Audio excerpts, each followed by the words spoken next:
dalam kami melalui perbuatan-perbuatan kasih dan perbuatan-perbuatan benar. Biarkan hidup kami lebat dengan buah-buah Roh Kudus. Biarkan nama-Mu dipermuliakan Tuhan. Sampaikan sabda-Mu, nyatakan kehendak-Mu atas setiap kami sehingga kami tidak salah jalan dan tidak salah arah tujuan. Roh Kudus-Mu bekerjalah beracaralah. Umat-Mu adalah ladang dan bangunan Tuhan. Pakai hamba-Mu untuk membangun sesuatu, sembunyikan dulu di balik salib-Mu. Biarkan firman-Mu ya Tuhan bersabda ke dalam setiap hati dan telinga. Dalam nama Yesus. Amin. Amin. Ada sebuah perintah Tuhan dan perintah itu tidak berat. Saya merasakan di dalam jiwa saya dan menjadi tema, yaitu saling menolonglah. Kalau Tuhan Yesus minta sesuatu, padahal Tuhan itu Maha punya.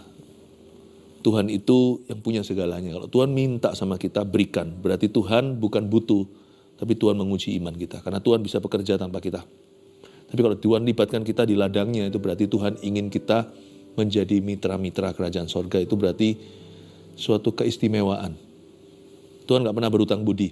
Kalau Tuhan suruh kita saling membantu satu dengan yang lainnya, dan dengan demikian mengenapi hukum Kristus, pasti di balik itu Tuhan menyediakan berkat bagi mereka yang taat. Saling menolonglah, jangan lelah bekerja di ladangnya. Ladang Tuhan itu bukan pelayanan formal ini itu. Ladang Tuhan itu adalah orang-orang yang bersedia untuk dipakainya di dalam perkara-perkara sederhana. Yang penting hati kita itu tertuju pada kebutuhan orang lain. Gak melulu tentang diriku, gak melulu tentang dirimu. Kalau kita bisa fokusnya ke other people and their needs, atau kebutuhan orang lain juga, hidup kita akan seimbang. Kita baca dulu Galatia pasal 6 ayat 1-5. Di Alkitab kita judulnya gini, saling membantulah kamu. Mirip dengan judul saat teduh, saling menolonglah. Saya baca, saudara-saudara, kalaupun seorang kedapatan melakukan suatu pelanggaran, maka kamu yang rohani harus memimpin orang itu ke jalan yang benar, dalam roh lemah lembut, sambil menjaga dirimu sendiri, supaya kamu jangan kena pencobaan.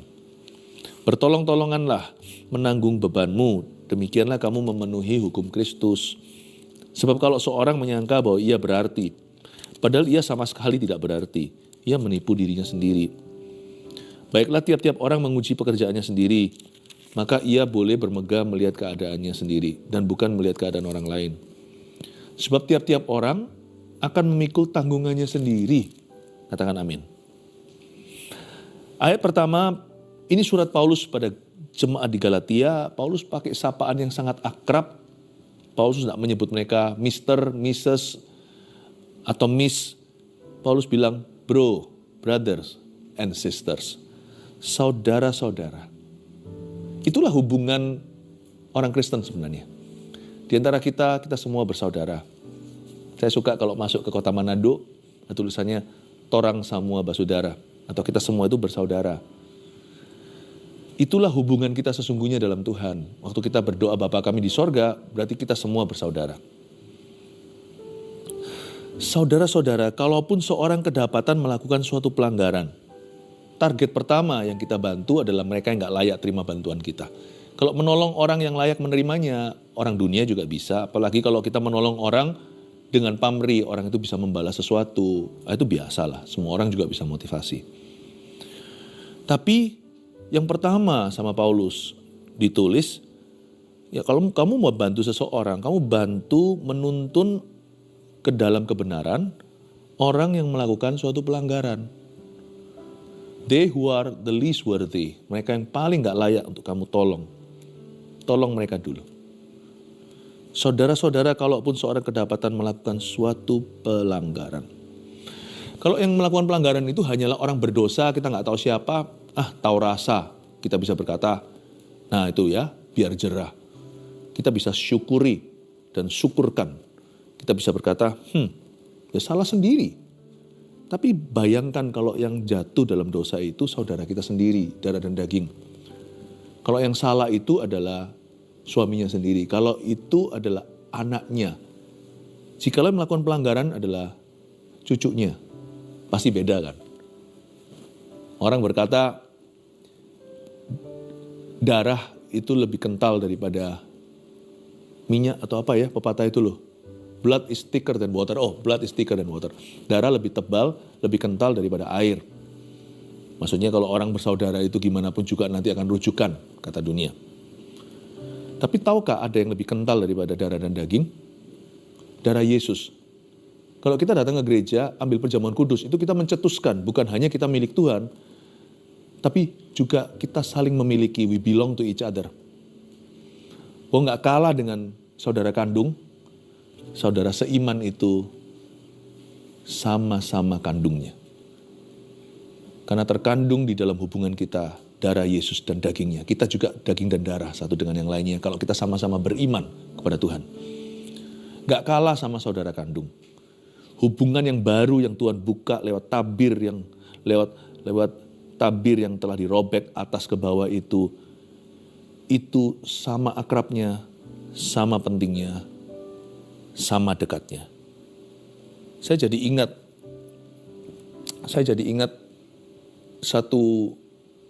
ini kejadian sungguhan pada waktu perang Jepang, perang dunia, pada waktu terjadi Hiroshima Nagasaki. Lalu ada satu foto tentang anak kecil yang menggendong adiknya yang sudah mati karena perang itu. Digendong antri untuk dikuburkan, tentara tanya, adikmu sudah mati, udah taruh aja geletakkan. Geletakkan, tidak, dia adikku. Ya sudah taruh aja, toh dia gak bernyawa. Dia pasti berat, karena sama-sama anak kecilnya, sama-sama bocil. Sama-sama bocahnya, cuman adiknya jauh lebih kecil. Dia bilang, no, he's my brother, he's not heavy. Dia adikku, dia saudaraku, dia gak berat sama sekali. Sekalipun sudah mati, digendong, dia mau ngasih penguburan yang selayak-layaknya di zaman perang. Belajar pakai sudut pandang dan kacamata sorga. Pakai cara pandang Allah. Dia bukan cuman hanya seorang Kristen yang lainnya. Dia dibeli dengan darah yang mahal. Dia darah dagingmu dalam Kristus. Jangan lihat dia hanyalah, dia cuman orang yang sama-sama di gereja. Tapi orang itu telah dibeli oleh nyawa. Dia milik Bapa. Dia adalah saudara kandungmu dalam Tuhan. Sekalipun beda ayah, beda ibu, gak ada hubungan kerabat maupun keluarga. Kalau kita bisa melihat dengan cara pandang gitu, hati kita mulia seperti Kristus. Saudara-saudara, kalaupun seorang kedapatan melakukan suatu pelanggaran, bahkan di antara saudara seiman yang paling buruk pula, kamu yang rohani harus memimpin orang itu ke jalan yang benar, dalam roh lemah lembut, sambil menjaga dirimu sendiri, supaya kamu jangan kena pencobaan. Sekarang kita lihat victimnya, siapa ini korbannya, siapa pasiennya. Seorang yang kedapatan melakukan suatu pelanggaran. Ini dalam bahasa Yunaninya artinya seorang yang terkilir, terjebak, jatuh dalam perangkap dosa. Meskipun semua dosa ya sengaja. Jangan berkata, khilaf aku enggak tahu. Tahulah. Tapi ada orang yang tertangkap basah oleh kelemahannya sendiri. Orang itu memang belum kuat imannya, salah sih salah. Tapi kita juga gak usah terlalu mempersalahkan dia. Karena dia sudah tahu salah kok. Dia sudah merasa bersalah. Orang yang jatuh dalam dosa karena kelemahan dagingnya. Memang dia buat pilihan bebas untuk jatuh ke sana. Tetapi setan juga campur tangan untuk menjebak dia. Dan mencobai dia seperti Adam dan Hawa. Orang seperti ini butuh bantuan kita. Tentunya kita harus disiplin siapa yang salah. Tetapi kita jangan hukum dia, kita harus angkat dia. Angkat dia dari lumpur dosa. Orang yang kedapatan melakukan suatu pelanggaran ini perlu kita tolong. Bukan kita kecam. Perlu kita bantu. Bukan kita olok-olok dan kita syukuri. Dan berkata tahu rasa lu. Gak boleh kejam. Baik dia itu orang Kristen atau hamba Tuhan. Tidak ada orang mau dalam pelayanan tiba-tiba ingin jatuh itu. Kalau dia mau jatuh dari dulu dia gak jadi pendeta, ya kan? Salah sih salah, tapi kita harus doakan. Karena setan yang paling bangga ketika ada seorang hamba Tuhan jatuh dalam dosa. Karena karakter itu murni. Oknum yang salah, tetapi posisi itu holy. Makanya waktu Harun sama Miriam berontak sama Musa, coba renungkan. Yang kena kusta Miriam, padahal Harun juga. Karena Harun Tuhan simpan hukumannya lain waktu dengan cara yang berbeda. Karena waktu itu dia pakai jubah imam. Tuhan jaga dignity itu kehormatannya. Karena itu demi umat Allah. Miriam yang kena. Coba renungkan. Kadang-kadang kita itu menghalalkan semua cara. Mentang-mentang orang lain salah. kita langsung tuding-tuding dan kita merasa diri seperti polisi rohani. Don't do that. Ada orang-orang yang perlu bantuan kita sekalipun mereka salah. Maling tetap harus mengembalikan barang curiannya, tetapi bukan dengan cara digebukin sama massa. Saya rasa dikeroyok dengan massa itu massa sama-sama salahnya. Ini kadang-kadang cara preman orang-orang Kristen yang masih dilakukan di zaman modern sekarang. Tidak mengerti ayat firman Tuhan, baik terhadap saudara seiman maupun terhadap hamba Tuhan. Never possess a cruel heart.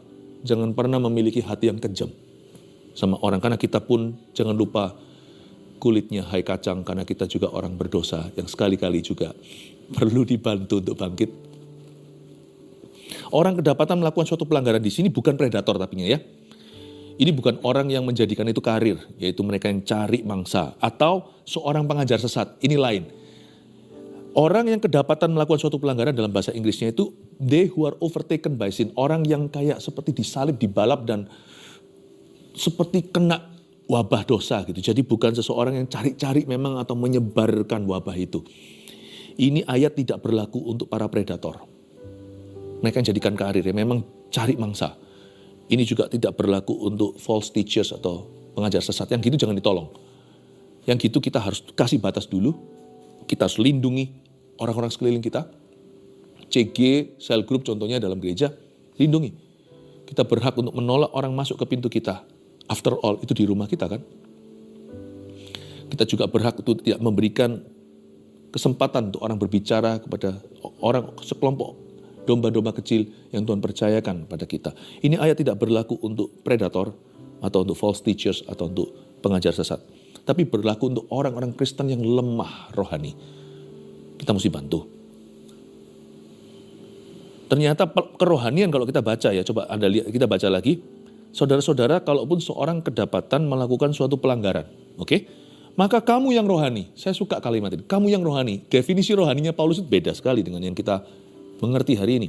Rohani itu berarti orang yang gimana lah, doanya fasih gitu, yang kedengaran seperti Tuhan gitu, atau gimana, atau haleluya, atau nggak tahu lah, bisa nyebut kata-kata, kalimat-kalimat rohani gitu, atau pengetahuan firman saja. Pengetahuan perlu, tapi pengetahuan nggak cukup.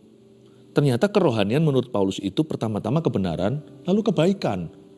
Maka kamu yang rohani harus memimpin orang itu ke jalan yang benar dalam roh lemah lembut. Coba lihat. Di sana ada kata ke jalan yang benar. Jadi orang itu harus tahu kebenaran dong. Kalau kita nggak tahu WC di mana, masa kita tunjukkan ke orang lain. Kalau kita sendiri nggak tahu jalan, gimana kita tuntun yang lainnya. Jadi kamu yang rohani harus memimpin orang itu ke jalan yang benar. Jadi kita harus tahu benar dan salah. Kita sendiri harus tahu kebenaran. Hafal seluruh Alkitab, nggak ada orang gitu di dunia. Tapi kita harus mengerti apa kehendak Tuhan, apa bukan. Kamu yang rohani harus memimpin orang itu ke jalan yang benar. Lalu dalam roh yang lemah lembut. Sambil kamu jaga dirimu ya, supaya kamu juga jangan kena pencobaan. Kita lagi counseling orang marah, kita ikut-ikut marah dan banting-banting meja. Nah itu namanya gak ready to help itu. Itu mau bantu malah justru merepotkan. Seperti suami yang panik ketika istrinya mau melahirkan, dia ikut pingsan. Nah nanti susternya perhatiannya kedua. Gak ke istrinya aja, suaminya juga turut, suaminya tidak membuat pekerjaan lebih ringan. Jadi jangan sampai kena juga, jangan ikut-ikutan. Dewasa itu orang yang tahu bisa membantu tapi dia sendiri tidak terpancing. Kamu yang rohani harus memimpin orang itu ke jalan yang benar. Kerohanian itu nampak jelas bukan hanya dengan pengetahuan atau bukan dengan tampangnya atau cara atau metodenya. Kerohanian itu adalah orang yang bisa memimpin orang lain ke jalan yang benar, nolong orang itu sambil jaga dirinya. Dan waktu dia menolong atau membantu orang yang membutuhkan, termasuk saudara seiman yang tidak layak menerima pertolongan, dia lakukan itu dengan roh yang lemah lembut. Kerohanian itu nampak dari sifat orang yang baik. Jangan sebut dirimu rohani, diriku rohani. Kalau kita orangnya jahat. Rohani itu orang baik. Anda lihat ya, orang yang sungguhan rohani itu baik luar dalam. Baik luar dalam. Suka nolong. Tulus, dan waktu melakukan juga tidak dengan cara bentak-bentak, tapi melakukan dengan cara yang gentleman, meskipun tegas. Jadi orang baik yuk. Karena kita tahu ada hidup kekal, dan ada upah di sorga. Karena kita tahu ada bedanya kok. Ayat 2, bertolong-tolonganlah menanggung bebanmu, demikianlah kamu memenuhi hukum Kristus. Paulus menyindir orang-orang yang datang ke Galatia. Galatia ini kan gereja yang didirikan Paulus. Tapi nanti datang penginjil-penginjil lain yang tidak bersertifikat lah ceritanya. Dia tidak tahu dari mana otorisasinya. Ngajar-ngajar yang enggak datang itu memberat-beratkan, yaitu ngasih dia hukum sunat, hukum apa. Kalian harus begini-begini. Menolong aja sesekali, itu pun jarang-jarang terjadi. Orang-orang nggak pernah bantu orang lain, tapi selalu menuntut orang lain. Nah itu tipe-tipe pengajar-pengajar yang datang ke Galatia. Sehingga Paulus akhirnya berkata ginilah, kalau kalian orang-orang Galatia percaya sama guru-guru gitu, gini aja lah, saya kasih kamu hukum. Kalau kamu memang suka hukum, saya kasih kamu perintah. Bertolong-tolonganlah menanggung bebanmu. Itu lebih rohani kok daripada orang yang, aku bisa puasa 3 hari. Lu bisa berapa hari? Wah, kayak ada kesombongan rohani. Aku bisa hafal sekian banyak ayat. Bagaimana dengan kamu? Aku sekolah tinggi-tinggi dalam teologi. Kamu baru apa? Kamu itu hanya orang awam saja. Wah, mulai ada hukum-hukum yang Allah bahkan tidak tuntut mereka untuk berlomba di sana. Paulus berkata, gini aja lah. Udah. Kalian semua kan lagi debat soal hukum nih di Galatia. Sehingga di Galatia kan Paulus berkata gini, kamu diselamatkan oleh kasih karunia loh. Sejak kapan kamu sekarang itu hukum-hukum gini bahkan saling menghukum satu dengan yang lainnya. Makanya jadi orang-orang yang sangat picik. Orang-orang yang legalistik akan menjadi orang-orang yang paling menuntut sesamanya. Dr. Doolittle ya, banyak menuntut sedikit menolong orang lain. Banyak menuntut orang sedikit membantu sesama. Banyak menuntut banyak teori, tapi gak pernah melakukan apa-apa. Bertolong-tolonganlah kamu menanggung bebanmu. Demikianlah kamu memenuhi hukum Kristus. Kalau kamu sungguh-sungguh hebat, kata Paulus, sungguh-sungguh rohani, begini loh. Carilah a brother in need. Carilah seorang saudara, seorang bro atau seorang sis yang punya kebutuhan. Coba kita lihat, kamu sungguh-sungguh nurut gak sama hukum Kristus? Adakah orang yang melakukan sesuatu untuk menolong mereka? Minimal menawarkan keringanan. Minimal paling tidak kan ada kepedulian. Coba sih kita lihat apakah Galatia itu sungguh rohani. Sedangkan mereka sekarang berlomba-lomba cari status rohani. Siapa lebih hebat? Siapa lebih berpengetahuan? Siapa lebih punya urapan? Coba sih, Paulus berkata, mari kita lihat apakah kamu memenuhi hukum Kristus enggak? Mari kita evaluasi. Di tengah-tengahmu jika ada kebutuhan, ada enggak orang yang berebut dan berkata, how can I help you? Bagaimana kami bisa membantumu? Sebab kalau seorang menyangka bahwa ia berarti, ayat 4, padahal ia sama sekali tidak berarti, ia menipu dirinya sendiri. Saya menemukan di ayat 3 ini, ada kata berarti dan tidak berarti, atau bahasa Inggrisnya worthy and unworthy. Sebenarnya ya, rintangan terbesar ya, sadari nggak? Untuk kita menolong orang lain itu adalah kesombongan. Buat apa aku tolong orang itu? Dia, itu kan memang sudah ulahnya. Ya dia sekarang gini kena getahnya. Nah itu juga kesombongan, karena kita dulu juga berulah dan Tuhan selamatkan kita. Kalau kita rendah hati dan sadar diri, mawas diri kita ini sinner only atau orang berdosa saja, kita pasti akan lebih peduli dengan sesama.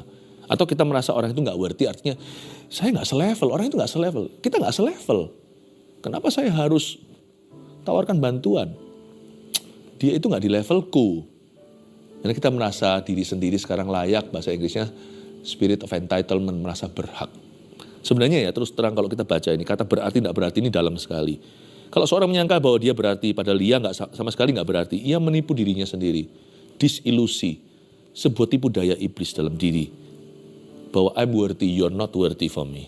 Aku layak, kamu nggak layak untuk aku. Kamu nggak layak terima bantuanku, udah gitu aja. Sebenarnya sebaliknya, rintangan nomor 1 yang wahid, number 1, yang membuat seseorang itu menolak bala bantuan. Itu juga kesombongan. Nggak, aku bisa. Udah ditawarin kok. Ayo CG. Oh, nggak perlu. Mau didoakan? Kamu siapa? Pendeta itu mungkin aku mau. Kamu? Who are you? Gitu ya. Misalnya kalau kita datang ke dokter, kita sakit mah lah, gastrik atau apa. Dokternya tanya, sakit apa? Enggak tuh. Nah, dokternya kan bingung mengobati gimana, meskipun dokternya tahu ini gastrik ini. Orang lagi flu, suaranya udah, enggak dok, enggak sakit. Tapi bingung. Suaranya dari hidung, hidungnya buntu. Dokter tahu, tapi mana bisa obati kalau dia nggak mau. Enggak sakit, dokter jangan tuduh ya. Saya nggak apa-apa, saya sehat, saya lebih sehat dari dokter. Wah malah balik begitu, malah balik menusuk. Ya udah, dokter meskipun prakteknya hebat, pendidikannya tinggi juga nggak bisa berbuat apa-apa untuk Anda. Failure to see that you need help. Kegagalan untuk melihat bahwa Anda butuh bantuan, itu kesombongan. Anda butuh pertolongan. Aku nggak butuh komunitas iman, aku bisa baca Alkitab sendiri. Aku sudah PhD, aku sudah S3, aku bisa online sendiri itu. Nggak perlu gereja. Saya aja perlu. Kita semua perlu. Failure. Dan juga kegagalan untuk melihat sebaliknya. Saya bolak-balik ya. Sebaliknya, gagalan untuk kita melihat bahwa orang lain itu layak terima bantuan kita. Karena kita pun nggak layak dibantu Tuhan. Menurut saya itu juga adalah kesombongan. Jadi, pride is the number one enemy. Untuk menggenapi Galatia 6 ayat 1-5 ini. Pride.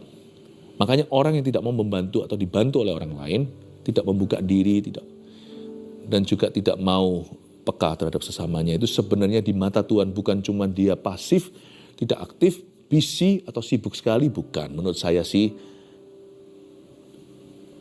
di mata Tuhan, Tuhan melihat orang itu merasa dirinya bisa sendiri. Gak boleh. Sebagai saudara seiman kita saling menanggung, yang kuat menanggung yang lemah. Itu sudah hukum Allah. Baiklah tiap-tiap orang menguji pekerjaannya sendiri, ayat 4, maka ia boleh bermegah melihat keadaannya sendiri dan bukan melihat keadaan orang lain. Betul, ada kalimat tiap-tiap orang menguji pekerjaannya sendiri supaya dia jangan berbangga atas pekerjaan orang lain, tapi keadaannya sendiri. Tiap orang akan harus menguji pekerjaannya sendiri. Kata menguji pekerjaannya sendiri itu memang saya akui yang namanya menolong orang lain itu penuh dengan ujian. Berapa banyak di antara kita, apalagi yang notabene hatinya baik dan mulia. Pernah nggak kita menolong orang lain, orang nggak berterima kasih? Oh sering. Pernahkah kita membantu seseorang, ternyata ujungnya bukan hanya nggak berterima kasih, kita dikhianati.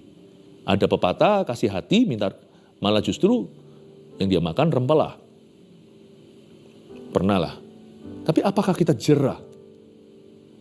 Tentunya disclaimer-nya di sini, jangan sampai kita menolong orang lain dibodohi lalu ditipu. Zaman sekarang itulah, ya, namanya pinjem uang itu nggak ada. Kalau Anda pinjemin, siap-siap nggak kembali. Lebih baik beramal sosial kalau memang mau, mendingan jangan berharap tinggi. Kalau Anda memang nggak mampu, dengan sopan Anda berkata, mungkin bukan hari ini saya belum sanggup melakukan itu, jauh lebih sopan daripada Anda kecewa pada akhirnya. Bukan berarti kita bodoh lalu ditipu, juga enggak. Tetapi ditipu sih enggak, kita harus smart. Tapi dikhianati, nah itu di luar itu sudah di luar kontrol kita. Jadi ada orang yang kita baikin, bahkan mungkin kita jodohkan, bahkan mungkin kita yang pertemukan, misalnya, bahkan kita yang doakan dia sembuh, bahkan mungkin kita tolong dia sungguhan, kita konekkan dengan seseorang, atau kita antarkan, atau bahkan kita memberi sesuatu yang dia perlukan. Lakukan itu untuk Tuhan. Sebab Anda tidak pernah tahu mana kembali, mana tidak. Asal Anda memberi tanpa pamrih, Anda harus mengerti bahwa upahmu datang dari Tuhan. Jangan lihat keadaan orang lain, lihat keadaanmu sendiri dan bermegahlah di depan Tuhan. Diam-diam aja di hati. Tangan kanan memberi, tangan kiri tidak usah tahu, tidak usah beritahu kanan kiri.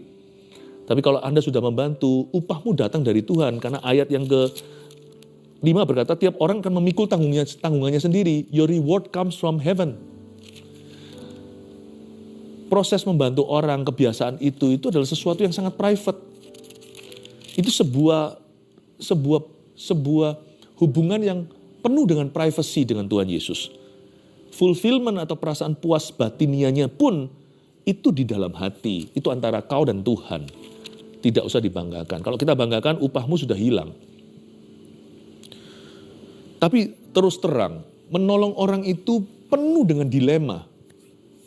Belum lagi sacrifice-nya. Kadang-kadang dilemanya bukan dengan orang lain, tapi dengan diri sendiri.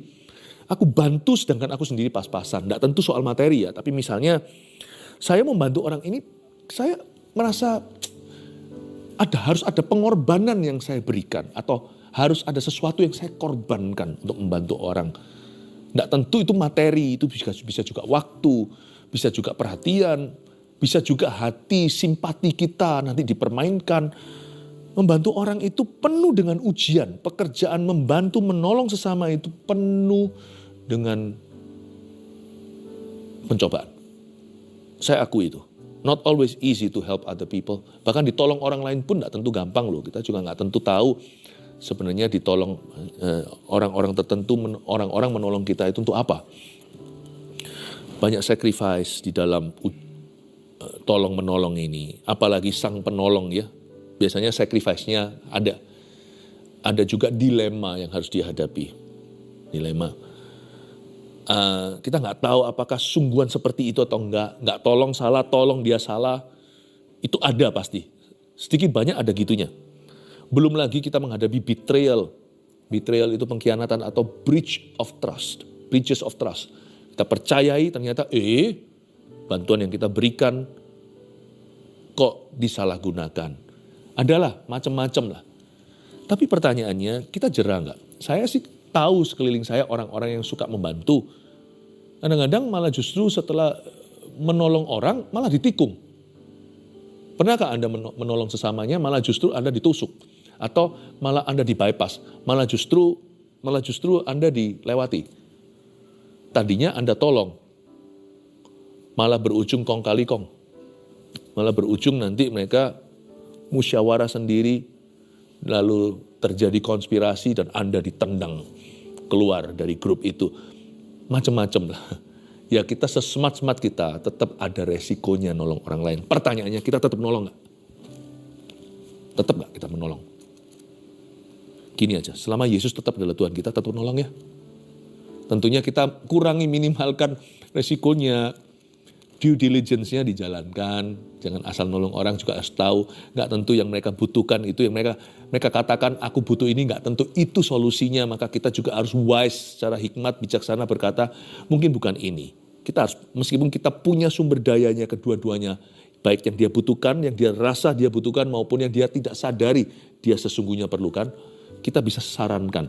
Saya rasa bukan itu. Saya rasa aku bisa nolong kamu dengan cara begini karena saya rasa ini jauh lebih solusi. Kita harus smart. Tapi tetap ada resikonya. Nolong orang itu bisa ditikung. Tapi menolong sesama kita itu baik untuk kita. Karena kita memenuhi hukum Kristus. Dan kalau kita memenuhi hukum Kristus, upah kita datang dari Kristus. Pernahkah orang yang menolong sesamanya dengan tulus, ujung-ujungnya ditinggalkan Tuhan?